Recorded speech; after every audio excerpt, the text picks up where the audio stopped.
the New Zealand Tech Podcast, brought to you by Gorilla Technology, proactive and strategic IT. Hey folks, greetings and welcome along to the New Zealand Tech Podcast. I'm your host, Paul Spain. Great to be back again. This week we have Lance Bauerfeind joining us for the first time on the New Zealand Tech Podcast. So welcome along, Lance. Great to have you joining us on the New Zealand Tech Podcast today. You're the head of training and simulations at Company X. Tell us what that's all about and what Company X does. Yeah, certainly. So Company X is a software development company primarily, and a number of years ago, I joined up with Company X and working in the VR, AR, spatial computing area. And so since then, we've been working with a number of different organisations, but also now working with defence and, like I say, a number of other companies as well. Yeah, great. Well, pleasure to have you on the show. Lots we want to delve into today. We will talk about the role of AI facial recognition, which is starting to, and I think we probably first talked about this maybe a couple of years ago. Facial recognition sort of coming into play within our supermarkets. It's been getting attention again. New Rocket Lab launch that's just taken place. With a focus on helping to address issues with space junk.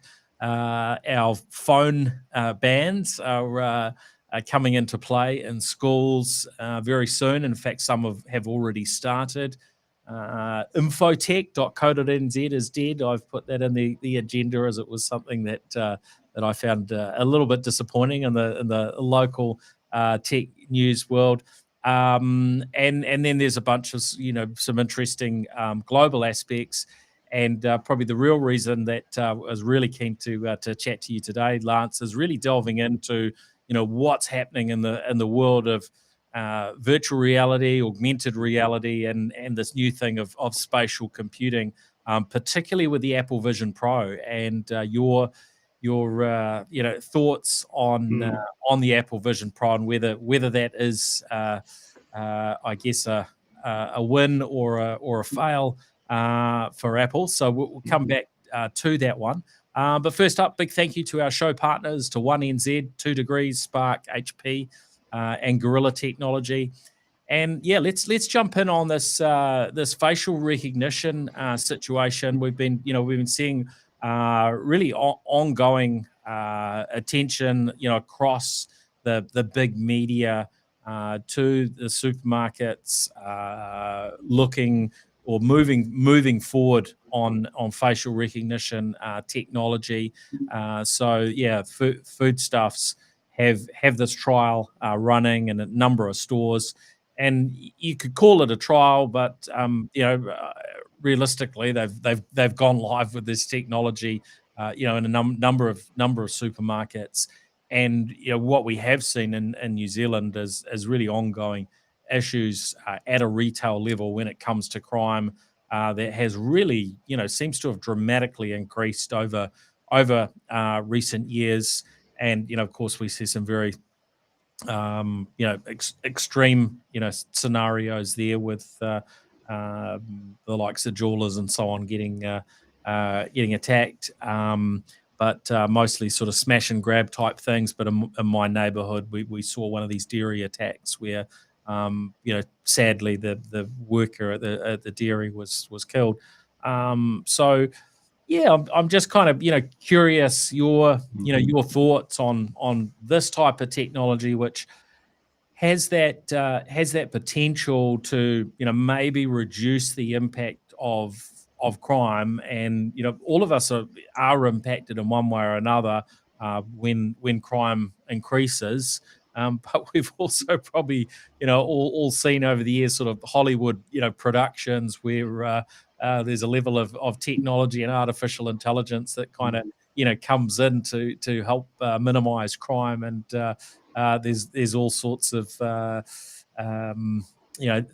things that end up taking places and bad uses of the technology. And look, I was quite pleased to see that foodstuffs, at this point are sort of ring fencing. What they capture in terms of the facial recognition data. So if they've got maybe somebody that offends at a particular supermarket, they're not spreading that out across their entire network.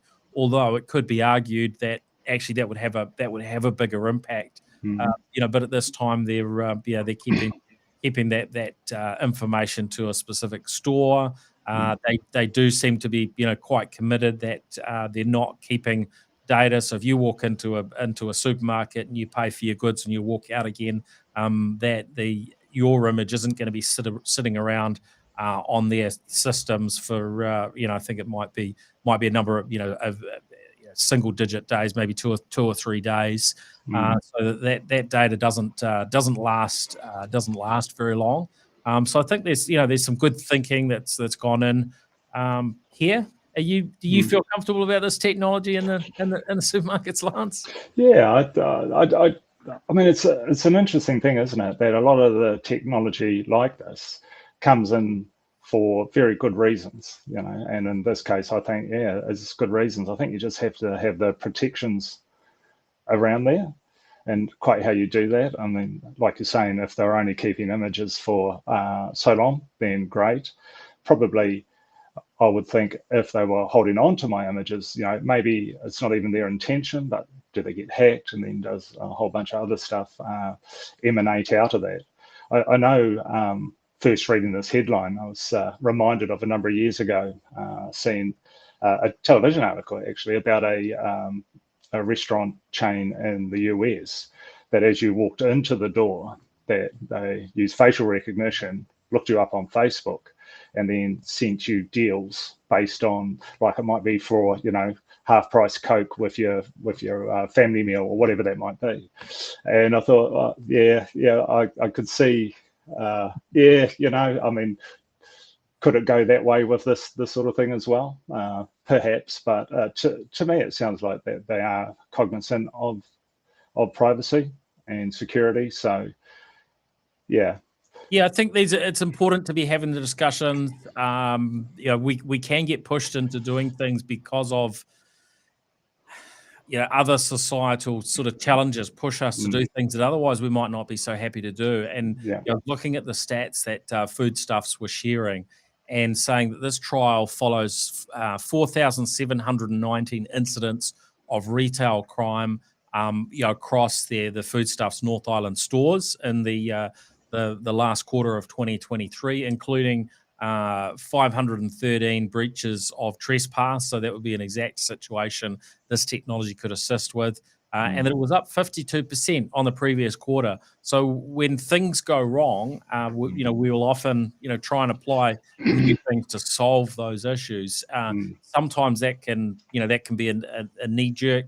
And, I think, there's a whole lot of scenarios we can look at, sort of looking around the world where, things have been put in place because of certain scenarios, whether it's, wars or whether it's, pandemics and so on. Those things, trigger laws that we might not be otherwise comfortable with, or trigger the use of technologies that we might, not be, so keen on. On the flip side, there's a lot of good, uses of technology during these times as well. And I guess it's that challenge again, getting right. So look, I think it's going to be interesting to follow how this progresses. I think my experiences with Foodstuffs North Island, we've had Chris Quinn on the show who heads up the company.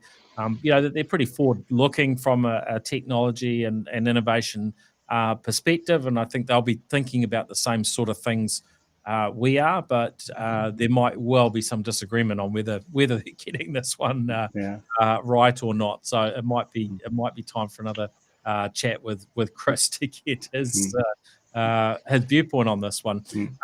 Well, did you have anything else on that one? I was just going to add there as well, is that with implementing any sorts of technologies, you never really know all the consequences and ramifications of what you do. So it is a learning thing, right? So like you're saying, that maybe with the best intentions that you are implementing this technology, but you don't fully know how that will end out.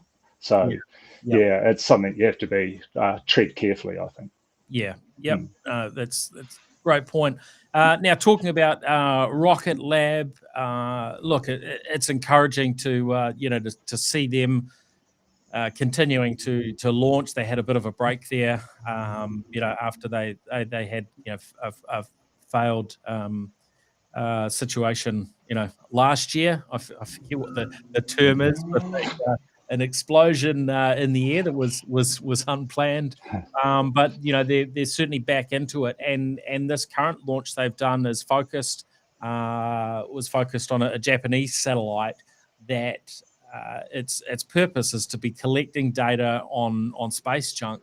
And specifically to in terms of looking at this orbital debris, they're specifically looking at one of the Japanese rockets. It's a H-2A upper stage that was left in low Earth orbit after the launch of an observation satellite back in 2009. So this satellite that's gone up, ADRIS-J, will fly around it and inspect it with various cameras and sensors, and it's going to take something like 3 to 6 months apparently to complete this mission.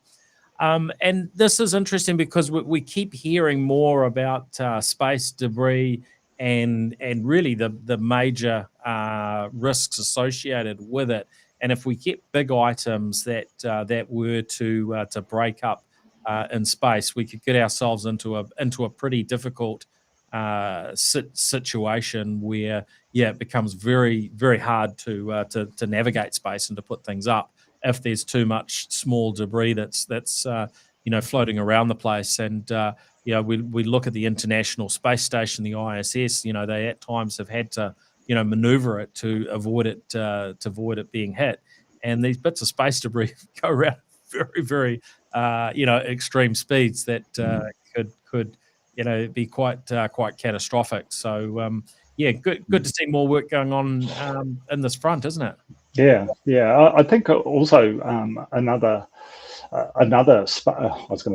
space, but in defence, space is becoming another frontier, and a lot of countries now are also looking at a space force as well. So it'd be interesting that it will only get busier up there, I think. So having a good mechanism or good controls on how that area is managed, then I think it's just a necessity. Yeah, look, and the recognition of how things are moving in that area, that we now have a space minister, and the Honourable Judith Clark. Judith Collins, and so these things are obviously coming more and more onto the radar for government and for business. Yeah. Now we're not far off from this phone ban coming into place in schools. Some schools have already got these things in place, and that's certainly something that parents have already got used to. My son, he's allowed to take his phone to school, but basically he can use it before or after school. So, if he's chasing up and wondering whether he's getting picked up after school, things like that, he can use it, but not during the school day. And we see the Ministry of Education have put out a bunch of information around that. Basically, schools have to get their rules in place no later than I think the beginning of term 2. And so really they are in many cases getting started now if they didn't already have a policy. I was pleased to see that there is some flexibility around this policy. So if a phone is really needed for specific health reasons like monitoring insulin levels, and then that's okay. if a phone is needed for a student, to help them from a disability or a learning perspective, then that gets the tick. And even students can require students to use their phones for a specific say a class assignment or some other task. And the principal also has an ability to override the rules for special circumstances. So it's not a completely a complete ban, but it's not far off it. I guess one of the things that stands out for me is, as we've had a lot of issues with social media platforms, youngsters sort of getting bullied through some of these applications, and even just sort of text messages and things floating around the school, and those things will continue to be an issue because they can happen, obviously outside of school hours and so on. I do think there's a lot more awareness of it now, but maybe it turns the dial down a little bit on some of those issues. The fact that the use of these devices is blocked in schools. How do you feel about it, Lance? Well, thankfully, I think I'm a little bit older. All my kids are grown up, so. But I must say that our children still went to school, and we did what we had. What actually was a family phone, mobile phone. So that necessarily went to the eldest, so that if they did need to contact us or anything like that, like normally reminding us to get picked up was a classic, because there was the odd time when they were forgotten. So probably a testament to our parenting abilities. But I think they're good. They're good for a purpose. They're like anything, they can be abused. It's like a knife. You could butter bread, or you can cut your finger, or whatever. So I think having a device is a good thing. It's just about managing it right, and like you're saying, for the cyberbullying, that type of thing, of course, that needs to be stopped, full stop. Yeah, and it's pretty hard to manage. I think there's a fair level of responsibility on the social media platforms themselves, and there has certainly been a targeting of younger people by by some of these platforms, and often content that's delivered to them through the algorithms that's not healthy, shall we say. So that's something that really moves into the parenting realm of how do you manage and deal with these things, and look, not everyone is going to know how to do that. So the reality that the social media platforms to a reasonably large degree, I would say, don't care. It's something that we need to be aware of and think about it. But being able to manage those things as parents isn't necessarily the easiest thing to attend to. No, that's right. And I think, Paul, sorry, just quickly, I was just a couple of years ago, I was at the chiropractor actually, and they were checking me over and checked my neck, and they were saying, "Oh, your neck is nice and straight," I go, "No, isn't everybody's?" And in fact, what they're saying now is that more and more now, it's kind of like the younger kids and younger generation that are on their phones all the time are getting a curvature in the neck from looking down at their devices. So maybe being able to cull that is a good thing in itself, anyway. Yeah. Oh, I hadn't heard that. So yeah, that's probably a tip that parents will find useful. To use on them. Negotiating with youngsters is another reason why they should put phones down. And for those of us that maybe sometimes are a bit older and are using our phones too often too. So now, infotech.co.nz, this is a URL I've typed into my browser many times over, I don't know, multiple decades. This went to what I guess sort of started out as I think it was a weekly news from what is now Stuff. Was Fairfax back in the day. It was an insert into some newspapers, but it was the tech section in recent years for stuff.co.nz. And I typed it in recently and found it just went to stuff.co.nz homepage, and I was a little bit mortified. So yeah, there's goes the end of another tech publication. Even just a view on tech from Stuff is gone, and that's because they no longer have a tech page, and they're not really covering tech anymore.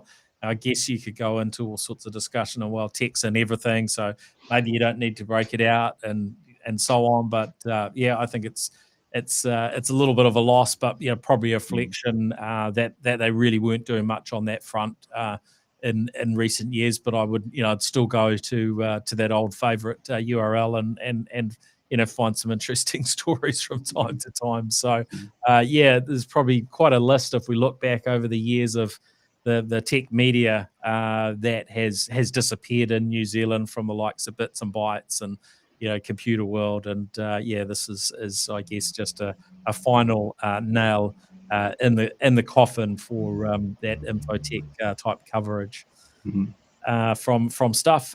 Into sort of some of the global topics. Air Canada got themselves into a spot of bother recently. So what they had done was decided, hey, we can outsource a bit more of our customer service by using an AI chatbot, and they put this up on their website. And in this particular case, that's gone through the courts. The chatbot, obviously drawing on some of their information, but presumably a bit of hallucination, indicated to a customer who'd gone to their website, what their options were in terms of a bereavement situation and Air Canada's travel policy. The chatbot got it wrong, and so this person sort of went ahead thinking that they could buy travel and get a refund or partial refund later. However, the advice from the chatbot was actually, I guess, rubbish. So there's I guess a bit of a warning here, isn't there, in terms of how organisations leverage technology, and look, often there is a benefit from jumping in and trying things out, seeing how they work, but you also need to balance that up with the risks and wrap the appropriate sort of guidance around its use, and it looks like Air Canada, jumped in here, maybe too quick without figuring it out, without doing appropriate testing in house, and I think they've actually, disabled their chatbot at this time, making a bit of bad press, and I mean, it hasn't cost them a large amount of money in the scheme of it, but it doesn't look good when you can't trust a communication with your airline. Yeah, when I heard that story, I immediately came to mind. There's a difference between being cutting edge and the bleeding edge. Yes. And I think Air Canada jumped straight to bleeding edge, and you don't. In my view, you don't need to necessarily. You should look at technology in a way to augment human performance. It doesn't need to replace. And I think as we see here, that if you jump in too fast, too early, it can have painful results. Yes, certainly that was the case this time around. Now we're going to delve shortly into sort of VR and AR and Apple Vision Pro spatial computing. But one of the things I came across a couple of weeks ago was some coverage around what was referred to as OnlyFake, and a site basically where AI neural networks is able to churn out fake IDs. And so this is sort of I guess a little bit of an insight into the darker use of AI, right? So there's lots of great, good, positive uses of AI. Then there's the kind of in between ones, like what we've just heard, where the chatbot was probably helpful to a whole bunch of customers, but when it gets it wrong, that's not helpful to anyone. And then you get these other uses where people are using AI for criminal intent. And so, being able to go to a website where it will just generate you an ID, a passport, driver's license type ID that you can then use to go online and support doing maybe illicit transactions, or maybe you're trying to be anonymous where the law would say that you can't be. As an interesting use case, and I think we're going to see a lot more of these situations. One thing we probably haven't seen a lot of yet, but it seems really obvious, is the sort of phishing emails and spear phishing type emails where AI gets used en masse to send fake emails that actually draw on a whole lot of data that's around the internet, or in some data source, and makes an email from an automated source appear very real. Is this something that worries you about AI, Lance? Yeah, I think, right, I would say most people, I hope, I've been phished, and people trying to grab my ID and so on and so forth. And you really, the only thing around AI or any technology that gets misused, I kind of think the common denominator is unfortunately the human. And I can only see solutions coming through how we manage the human aspect of it all, because I think that, right, with AI, the technology is out there and available, and there's so many different options and opportunities for people, good or bad, that I don't have an answer fully. But Yeah. I think it is to do around people rather than necessarily trying to tame the technology in this case. I could be wrong. Yeah, look, it's I think we're going to have a few years ahead of interesting challenges in terms of how we work through these things, where legislation helps, and often it can hinder as well, and how you give responsibility. But because we see a bunch of the AI technology is available in an open source manner, it means you can't necessarily control what happens, to it. Like, for instance, with my social media platforms, where they're headquartered, and that there's some jurisdictions that that they sit in, and some regulation around things. But that's going to be very hard when the technology is available in an open source manner, and that really allows people to do with the technology what they like.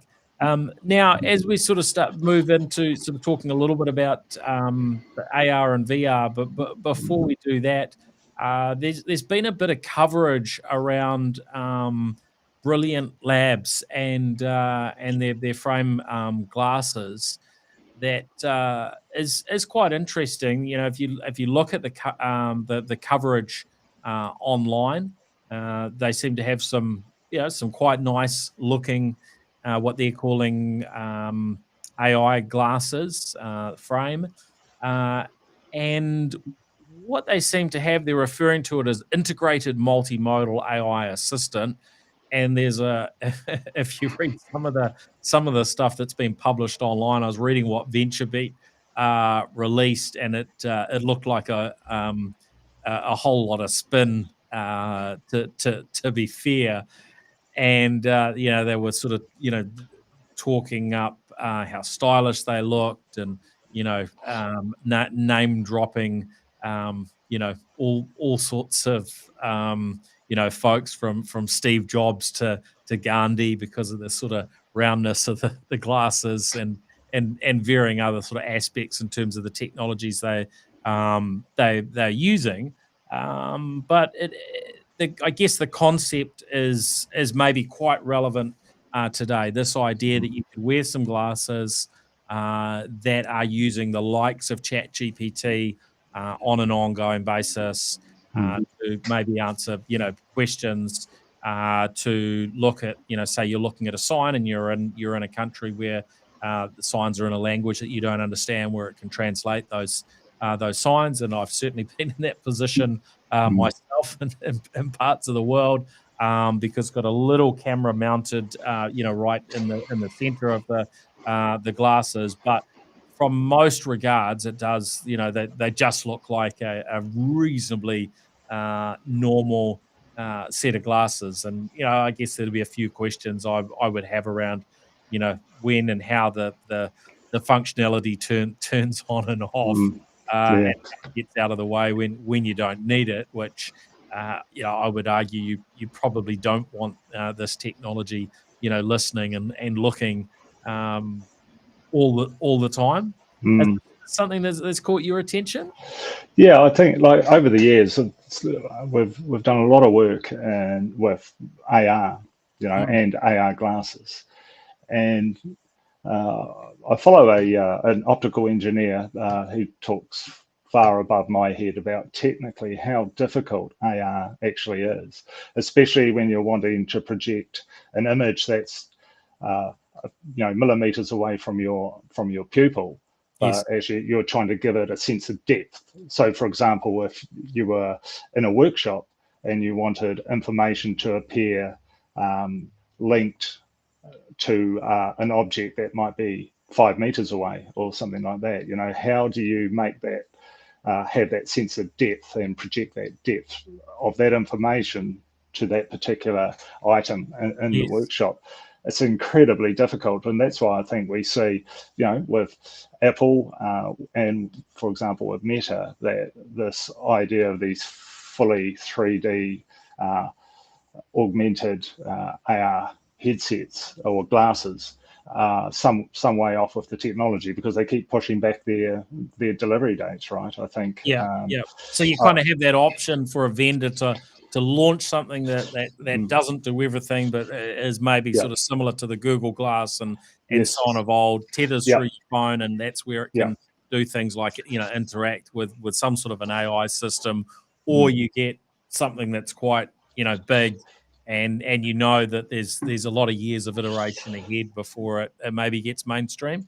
That's right, and you've got to start somewhere, right? So the idea, and that's essentially, say with Google Glasses, it was video and text, and it might be the weather or an email notification or so on. Just because that's all doable, it's more of a simple problem to solve. But yeah, so I think with these particular glasses, I think you're right. I think it didn't look to me like there was too much more than what's already been around and has been around for some years. Yeah. And I mean, I've certainly seen them at the likes of, CES with, Consumer Electronics Show in Vegas over the years with varying people, Sony and others sort of bringing out different glasses that do different things. But it's really tended to be a very small number of vendors whose product has sort of, caught the attention, of most media, and they have the potential to gain traction. And I guess this is what, that's brings us to the Apple Vision Pro now, where we're, a few weeks in since the Apple Vision, Pro, the first kind of early, reviews and commentary online, and then pretty close to 3 weeks since people have been able to get their hands on them. We started seeing the folks posting on online that they're returning their Apple Vision Pro on one side, but other people who are they're really pleased to have the technology. I'm really kind of curious what what's your take on this, because Apple are a company that seem to be able to always attract a massive amount of attention for their technology. However, there hasn't been a massive amount of coverage of the Apple Vision Pro in traditional media. Sure, it's been there, but maybe not the sort of attention that we would be used to for something that is as completely fresh or new from Apple. Uh, and yeah, we seem to have quite a range of viewpoints of people across the particularly the US, because it's Yeah. not not broadly available anywhere else unless you jump through a lot of hoops, or you're willing to bring something back from the US. So yeah, and yeah, of course it's consumers that Apple are the strongest at reaching. But of course, the technology's at a price point where it maybe isn't so much a consumer play at this point in time. Yeah, I think a small disclaimer here, Company X doesn't have one just yet, but we are lining ourselves up to get one. But yeah, having, like you, watched a number of different reviews and just keeping abreast of things, and also been fortunate enough to know a developer that was on the beta testing team. So talking to my developer friend, he thinks they're pretty awesome. And when you look at it, I think from our perspective, we look at it from a commercial, industrial type of use case rather than a consumer-based one. So our view on it would be different to a lot of the reviews or the consumer-focused reviews, because for us, I mean, a lot of the say the consumer-focused reviews that I've seen, they would talk about things like avatars, or that this isn't quite good, or I don't like the way this looks, or my eyes that are projected into the headset are lower than they really should be, and things like that. But for us, for a consumer, that's important. For us, it's not, because if you think about it, a company that would use this type of technology, in a way, the employees kind of, not necessarily forced, but there is they kind of have to use it for their work. So you have kind of like a focused or committed audience or committed user base, because it would bring about efficiencies for the company and cost savings and so on and so forth. So for us, for the Apple Vision Pro, we think the technology is looking really good. The things that interested me most was the display quality, from what I read, and that's really important. But for example, when if you're creating a VR, because it's VR and mixed reality, of course, having a good quality, or the ability to be able to see in the distance with accuracy, is really dependent upon the quality of your display. So from what we've read, is that the quality is excellent. So for us, that's a big plus, and so we can use that for our clients who require that kind of that degree of resolution, if you like. Yeah, that certainly seems to be one of the standout areas. I don't know if you saw the video which Mark Zuckerberg shared online, talking about he'd tried the Apple Vision Pro, and basically saying that that their MetaQuest is a better product, on almost metrics, I think, was completely unbiased. his comments looking at the Quest 3. Yeah. Which I thought was very interesting, that he would I guess put himself out there and try and differentiate between what are two sort of very different products in terms of certainly the price points and sort of some of the quality and so on that Apple bring to the table. But from some perspectives, actually it's important to have that distinction at this point in time, because in many regards, they're drawing on access to the same sorts of technologies that are available, and how things play out depends on how different companies like Meta and Apple invest and leverage the varying technologies that are available today, and I guess this technology isn't super mature yet, so No. whatever you look at on these things, you will see a whole bunch of shortcomings, but also a lot of potential for what will come in the future. And of course, commercially too, I think it's not necessarily just about the device as well. I mean, if you look at Meta, so we're working with government organisations and so on and so forth. There is that perceived what's the word, that perceived thing about Meta around data. And so there are stipulations around not using any or not having data stored on Meta servers and so on and so forth. Even though that they have now released a business plan, it's still kind of this thing hanging over Meta, though. As Mark Zuckerberg might think his headset is the best. That isn't, especially in the commercial space, that isn't always the major issue, and that organisations will accept lower quality in certain things to ensure that their data is their data. Yeah, I agree. And look, I think Zuckerberg and Meta have proven themselves to be untrustworthy in numerous regards, and an organization would be unwise to be putting too much trust in Meta. And I mean, just so many situations that I've come across or have been shared with me, whether it's accounts that have been hacked, whether, customers that may be spending thousands of dollars a month with them in advertising, an account gets compromised, and just how shocking that they've been at helping people out.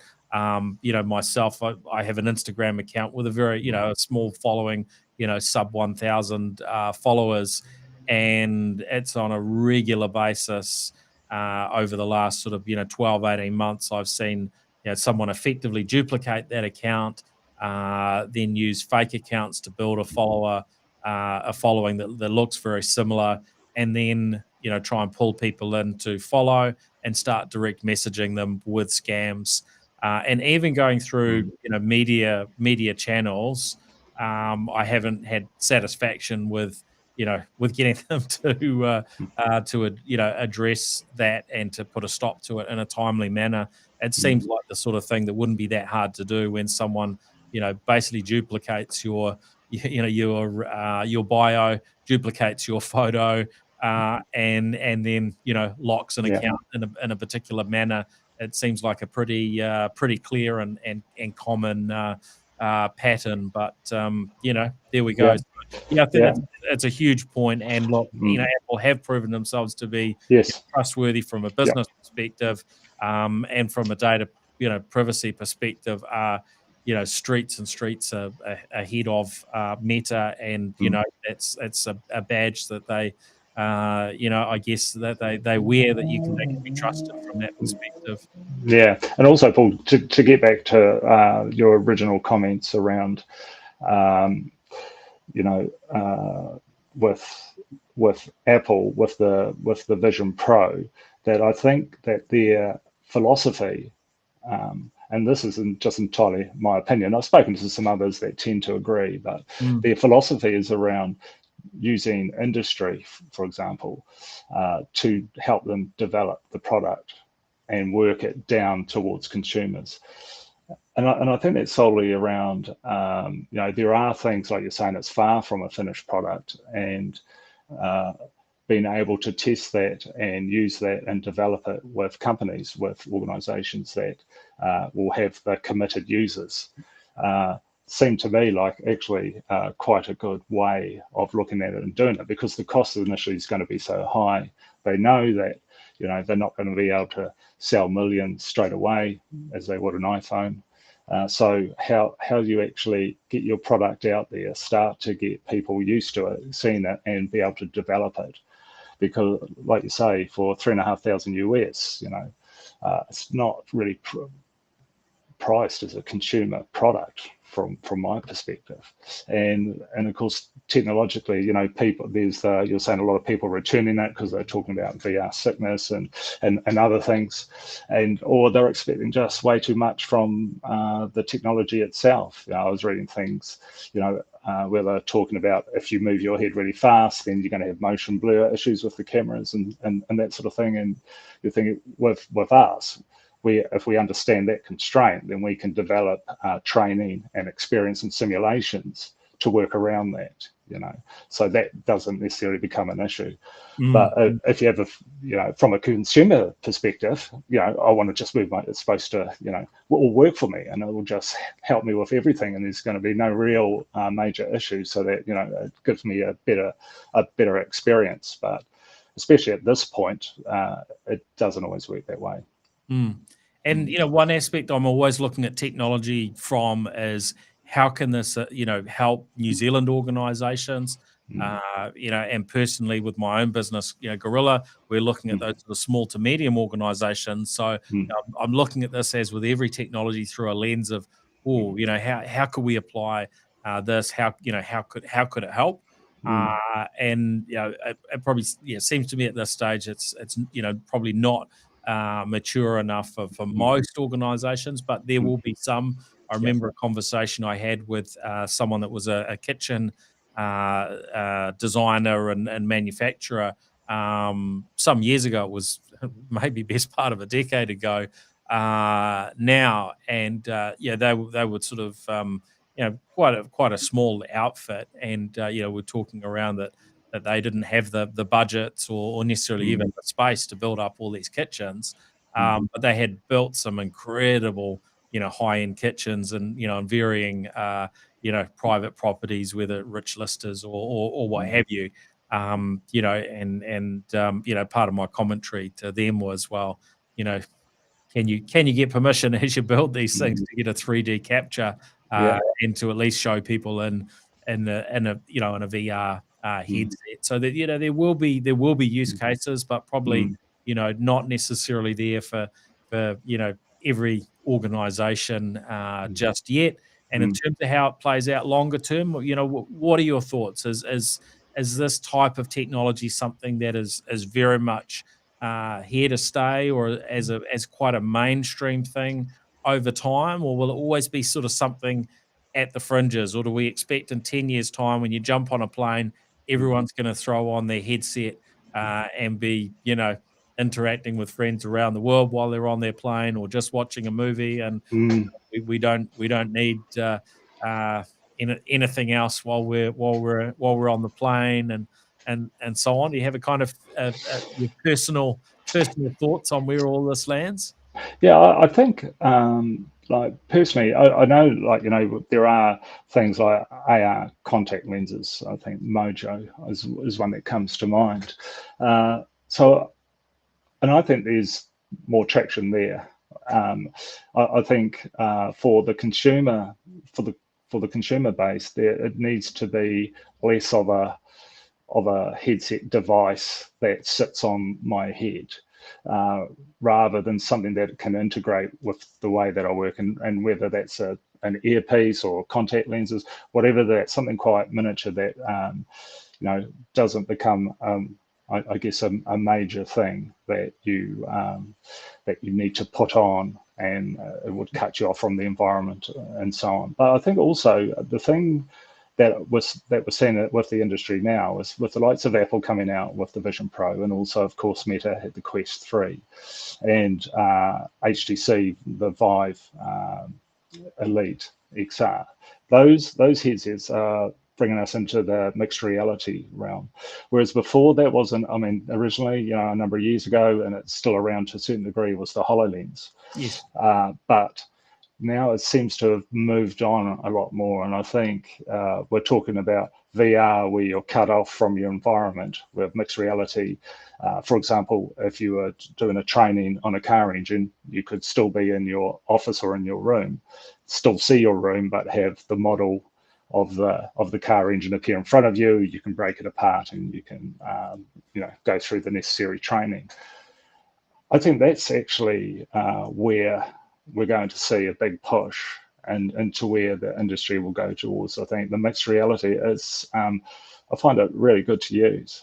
I think there's a lot of benefits and a lot of pluses for it. So that's kind of looking at the industry. I think that's where we'll go. I think for training and simulation, and I think for consumers, I think before there's a bigger uptake, I do think that it needs to be a more manageable device that's more integrated in with the person rather than something that gets stuck onto them.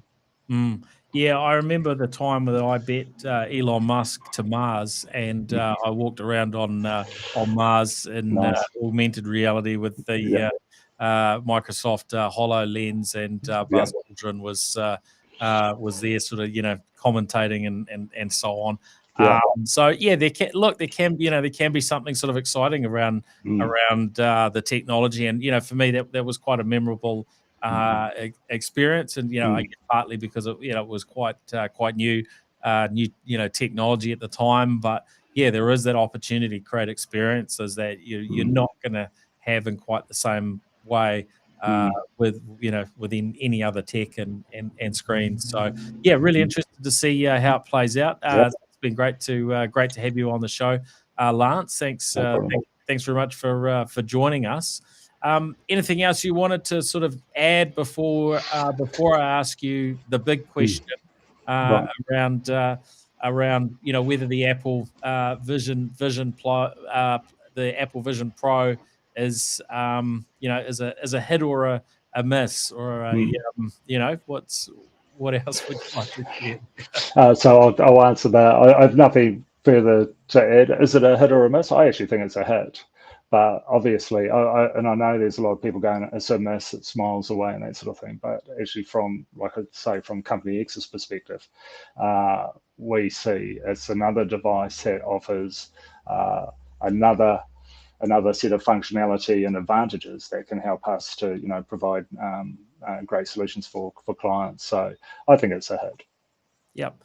And look, I think it's going to take a little bit of time for us to see how it gets leveraged, but just because of that cut through that Apple has, we've had iterations of other technologies before, that I think we're going to see a bunch of new stuff that will land on the Apple Vision Pro that we haven't seen. Software vendors that have probably had the capability to do something with the other technologies, but because of the cut through that Apple brings, we will see a level of investment that maybe we haven't seen in the past. So yeah, I think we will see some pretty interesting things over the coming period. And of course, when it comes to Apple, we know they like to kind of iterate and release new versions. Sometimes they've been a bit slow with some of their Macs where they've left it too long. Other devices, it kind of feels at times like they're too regular. But I imagine they're going to find some sort of a sweet spot in the middle. And something that hasn't been much talk of is this is called the Apple Vision Pro. So my gut feel is there's going to be an Apple Vision without the Pro at some point as well. Lower price point type thing, and we'll have we'll just have to watch and see how these things play out. But yeah, now big thank you, of course, to everyone for listening in to the New Zealand Tech Podcast. Of course, a big thank you to those that help us keep the New Zealand Tech Podcast operating week to week. So thank you to Gorilla Technology, HP, Spark, 2 Degrees, and 1 NZ. And yeah, huge thank you, Lance, for joining us on the show, and to Company X for giving you a bit of time to share with us. My pleasure, and thanks very much for having me, Paul. My pleasure too. And look, thanks everyone for listening in. If you've been watching the live stream, of course, make sure you do look out, whether it's through Spotify, Apple Podcasts, wherever you listen to podcasts. follow the show on those platforms. And if you're listening to the audio, then you can also find us in video form, and most weeks with a live stream on YouTube, X, Facebook, or by connecting or following myself, Paul Spain, on LinkedIn, where we also stream. So thanks, everyone, and we'll look forward to catching up again next week. And thanks again, Lance. Cheers, everyone.